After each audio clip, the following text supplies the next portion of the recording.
Buri kimwe cyose umuntu akora, cyaba cyiza canke kibi, gifise impera yacu muri ubu bugingo akiri muzima, kikongera kikabana impera yacu yindi inyuma y'urupfu. Cyaba cyiza canke kibi, icyo ukora cyose uragiherebwa impera muri buno bugingo, kandi impera yacu irabikwa inyuma y'urupfu rwawe canke inzambani yavuga. Ukoze ibyiza ubironkera imigisha ubu, niwapfira muri Yesu naho uzovyambarira ibitsibo.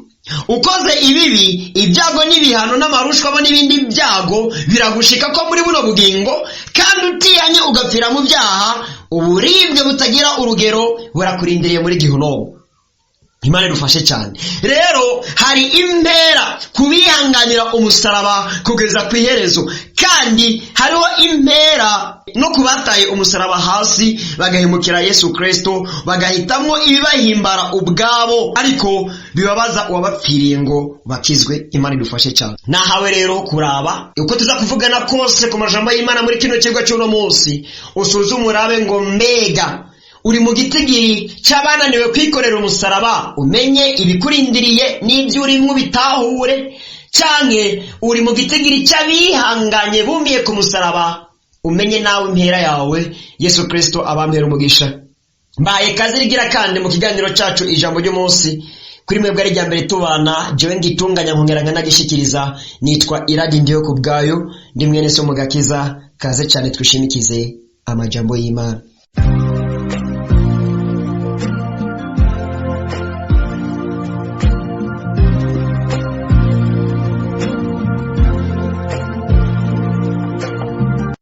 Turasoma ibitabo bibiri uno munsi, ubutumwa bwiza bwa Yesu Kristo uko bwanditswe na Mariko, tongere dusome no mu butumwa bwiza bwa Yesu Kristo uko bwanditswe na Matayo. Turahera muri Mariko igice cya 10:28 kuri 31. Indanzi y'amajambo avuga ngo inshumbushanyo z'ibyaretswe. Maze Petero atangura kumubwira ati, raba, twebwe twaretse byose turagukurikira.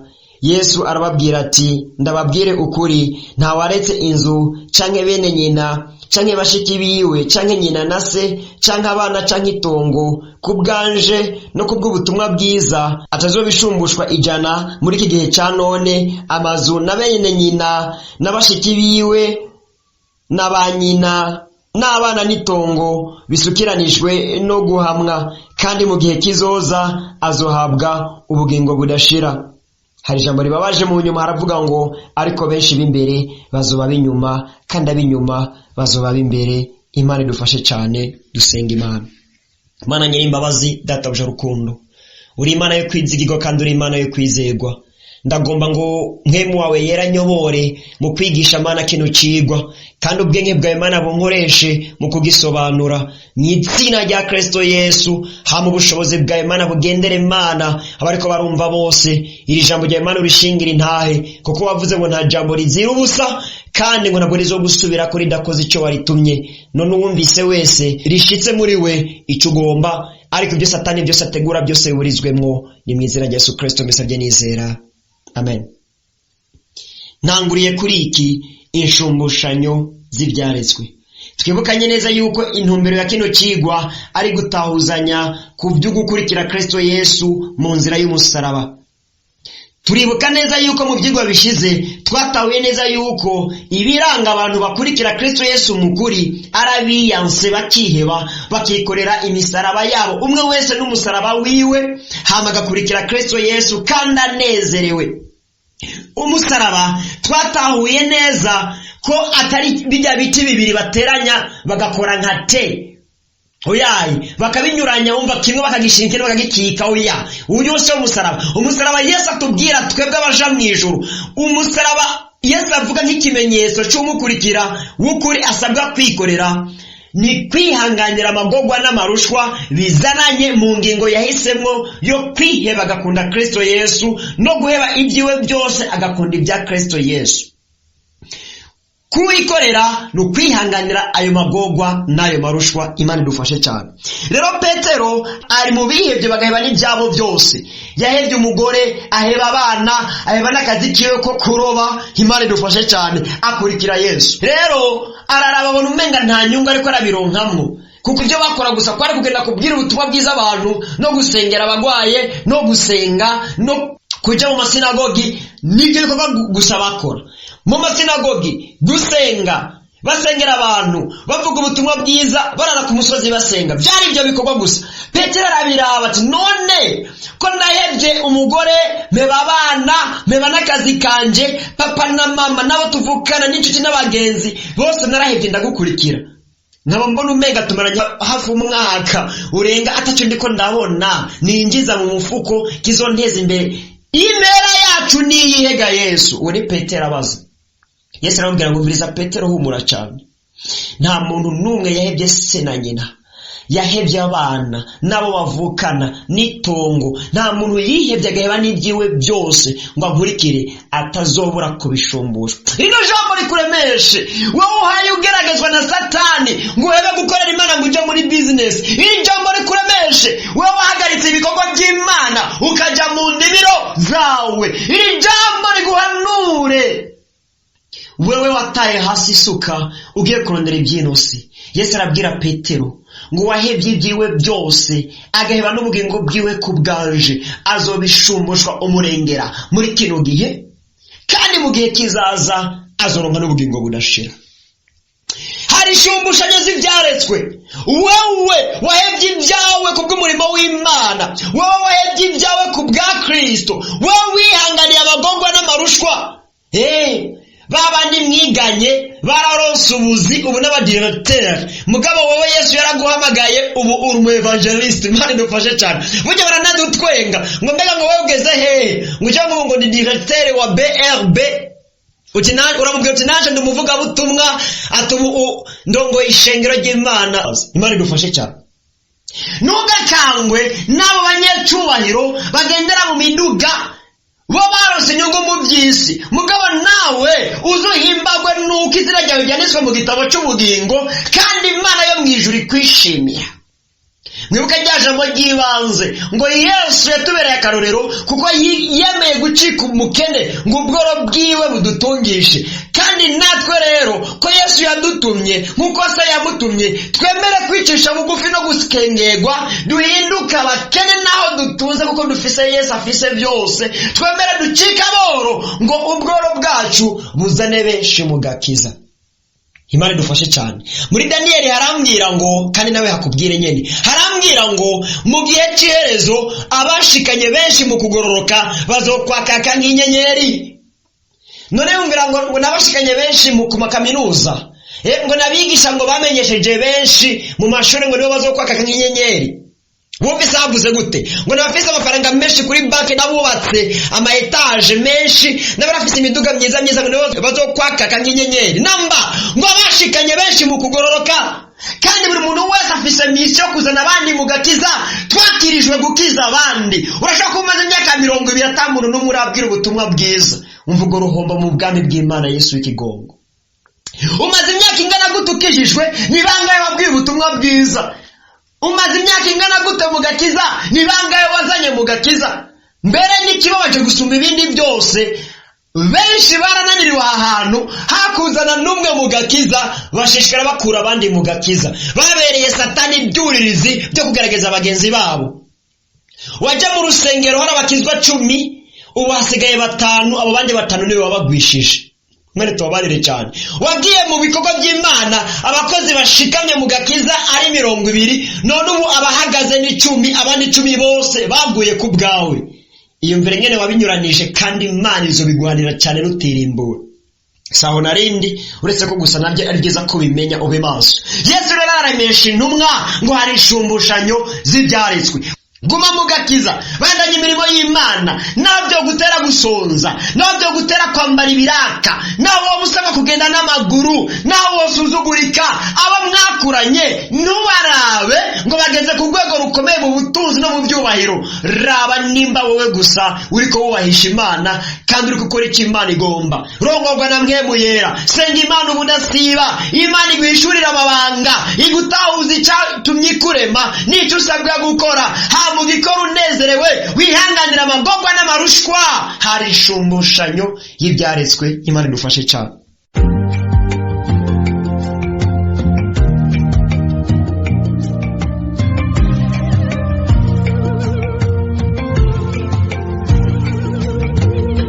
turangirize mu butumwa bwiza bwa Yesu Kristo ko bwanditswe na Matayo igice cya 22 rimwe kuri 14. Ni mirongo myinshi cyane gose kandi risobanuye, ndasoma nihuta tuce turangiza icegwa cy'uno munsi. Indanzi y'amajambo iravuga ngo ubukwe bw'umwana w'umwami. Yesu yongera kuvuganira nabo mu migani ati ubwami bwo mwijuru busa n'umwami atahisha ubukwe bw'umwana wiwe arongora, atuma abagendanyi biwe ngo bahamagare abatorewe gutaha ubukwe, banka kuza. Imana itubabarire cyane. Yongera gutuma abandi bagendanyi ati mubwire abatowe mutiraba amazimano yiwe yayiteguye, n'amapfizi n'amagumba byiwe byabazwe kandi byose biriteguwe, nimuze mutahe ubukwe. 5 havuga ngo ariko barirengagiza barigira, umwe aja mu itongo ryiwe uwundi mu bidandazwa byiwe, abasigaye bafata abo bagendanyi biwe babakorera ibara barabica. Imana itubabarire cyane. Uwo mwami araraka agomora ingabo ziwe, ahonya abo bicanyi ayigiza igisagara cyabo, maze abwira abagendanyi biwe ati ubukwe buriteguwe ariko ababutorewe ntibari babukwiye. Rino jambo rirababaje. Ubukwe buriteguwe ariko ababutorewe ntibari babukwiye. Nuko nimugende mu mayira abiri, abo muri buboneyo bose mubahamagare baze babutahe. Abo bagendanyi baragenda baja mu nzira, bakoranya abo babonye bose, ababi n'abeza. Mu bukwe huzura ababutorewe. Umwami yinjiye kuraba abatowe abonamwe umuntu atambaye impuzu y'ubukwe. Aramubaza ati mugenzi wanje, winjiye ute hano utambaye impuzu y'ubukwe? Arajoregwa. 13 havuga ngo maze umwami abwira abakozi biwe ati nimumubohe amaboko n'amaguru, mumutere hanze mu mwiza, niho hazoba amarira no kuryanya insya z'amenyo, kuko abatowe ari benshi ariko abatoranijwe bakaba bake. Imana idufashe cyane. Ano majambo yose ndiko ndasoma muyumvirize neza. Muri Mariko 10:31 haragije havuga ngo ariko benshi mu b'imbere bazoba binyuma kandi abinyuma bazoba b'imbere. Matayo 22:14 havuga ngo abatowe ni benshi ariko abatoranijwe ni bake. Imana itubabarire cyane. Suzuma urabe. Urashaka kuba wari uw'imbere mugabo umwitware kwa buno bugingo ukagusubiza inyuma. Urashaka kuba uri mu batowe ariko mwitware kwa buno bugingo ugatuma utaba mu batoranijwe. Uno mugani w'umwami yatahisha ubukwe bw'umuhungu wiwe arongora ukwigishe ngo abantu baratumiriwe amazimano. Inyama nizi wiwe ntiyakubwiye ngo unterere, oya, yavuze wowe gusa uzana n'amaboko n'umunwa uzurye kandi unywe, amazimano arahari kandi n'umwami. Uracumva neza? Si wa mubanyi mu bana, oya, urashaka n'umubanyi iyo akugiriye ubwo muntu nyene akakwiyumvira ko udakwiye kumusuzugura. N'umwana w'umwami arongora, none watumiwe ku mazimano yiwe, amapfizi n'amagumba byabazwe. Ukavuga uti nagiye mu itongo umbabarire sinza, ubundi nagiye mu rudandazwa umbabarire sinza. Umwami ngo byaramubabaje, atavuga ati none ko abo natumiye batari babikwiye, genda mu mayira abiri muzane bose, abo mubona bose ababi n'abeza. Mugabo hari ijambo rikomeye ngo abo babi n'abeza batowe mu mayira abiri, bose bambitswe impuzu z'ubukwe. Hama urubanza rugeze barinjira. Babandi rero ngira ngo agatima membero karagarutse tuko biri kose, nari nanse kugenda naja mu ndimiro zanje, none narimye ibyanje ndabirangije, ano masangira ngo urubanza ntirurahera reka ngende.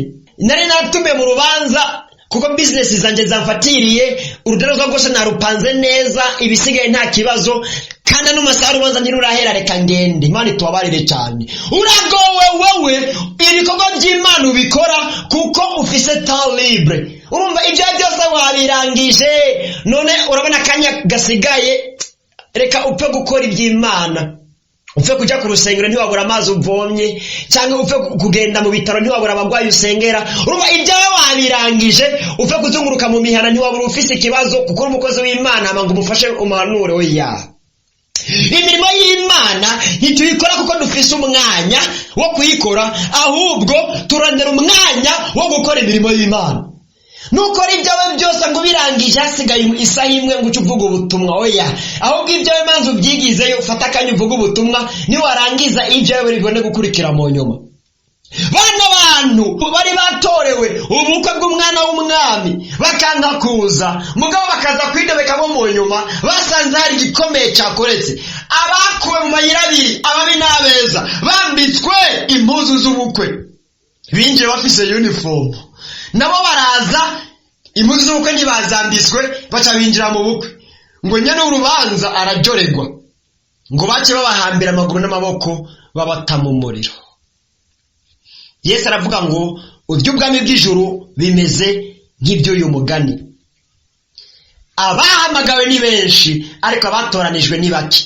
Urashobora kuba uri mu bahamagawe, mugabo bikakunanira kujya mu batoranijwe, kuko utakurikiye Kristo Yesu mu nzira y'umusaraba nk'uko bisabwa. Ni wiyanse, wakomeje kwikunda, Yesu umushira inyuma. Ibyawe niba bihebye, wakomeje gukurikira ibyawe, ibya Yesu bishira inyuma. Nawe niyahagera kuri wa munsi azogushira inyuma, abamukunze abashira imbere, kandi inyuma ngo hazobimbwa n'abarozi n'abasambanyi. Inyuma hazobamarira n'amaborogo no kujyanya insya z'amenyo.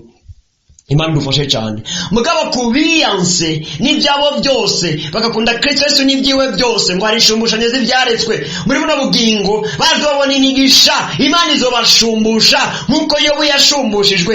Ariko kandi nibakomeza kwihangana, bakabandanya kwikorera umusaraba wabo kugeza ku iherezo, hari ubugingo budashira. Raba umwanya urimwo n'icyo uriko urakora, imbabazi ziracyahari. Usubire ku rutonde nimba wararutaye, ni muri mu rutonde naho komeza uramirize, usenge ubudasiba, ushikame mu kwizera, ugwana unesha, ukomeze kwihangana, kandi ubandanye ibikorwa by'Imana, ubandanye urugendo rw'agakiza unezerewe, byose ubikorana umwete n'ishaka. Ego we wemere ukene mu buryo bw'umubiri, kuko tugaragara nk'abakene nyene, mugabo dutungishije benshi. Wemere usuzugurike, kuko abavuga butumwa ngo turi ikimenyetso cyo gukengerwa, abakristo turasuzugurika, mugabo twubahisha benshi. Wemere neza amagorwa n'amarusho byemange, kuko na Yesu Kristo yarabyemanze kugira ngo ucungugwe, nawe byemange kugira ngo ushikane benshi mu gakiza. Mwene data, hari inshumbushanyo z'ibyaretswe, kandi uzokwaka nk'inyenyeri kuri wa munsi Yesu Kristo abankomereze cyane. Yego, ikigo cy'uno munsi nacyo kigarukiye hano. Kristo Yesu abampera umugisha. Ku munsi w'ejo ari nawo munsi wa nyuma, tuzokwiga kuri iki. No munsi urangiza bino byigwa tugizemo iminsi, tuzokwiga kuri iki ngo kugira umukristo bimushobokere gukurikira Kristo Yesu mu nzira y'umusaraba asabwa iki. Ibi tuzobiganira ko ku munsi w'ejo, ni nawo munsi urangiza bino byigwa by'iminsi ndwi twari tugizemo iminsi. Kristo Yesu abanzigamire cyane, naho gutaha. Nuko nshuti za Kristo, iri niryo jambo ry'Imana nari mfise nsangira namwe kuri uno munsi.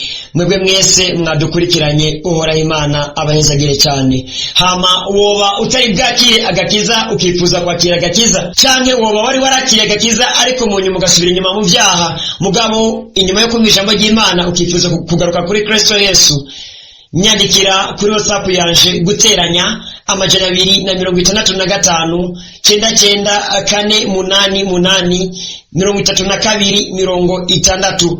Izi nizo nimero zanje za WhatsApp, unyandikire kugira ngo mbigufashemwo. Nimba ugomba kwakira agakiza cyangwa ugomba gutunganya ubugingo ngo ugaruke kuri Kristo Yesu, tuzobigufashamwo. Eka nawe we ari rya mbere wumva buno butumwa bwiza, ukifuza ko buzokoma bugushikira, ukabusangira nacyo, unyandikire kuri izo nimero.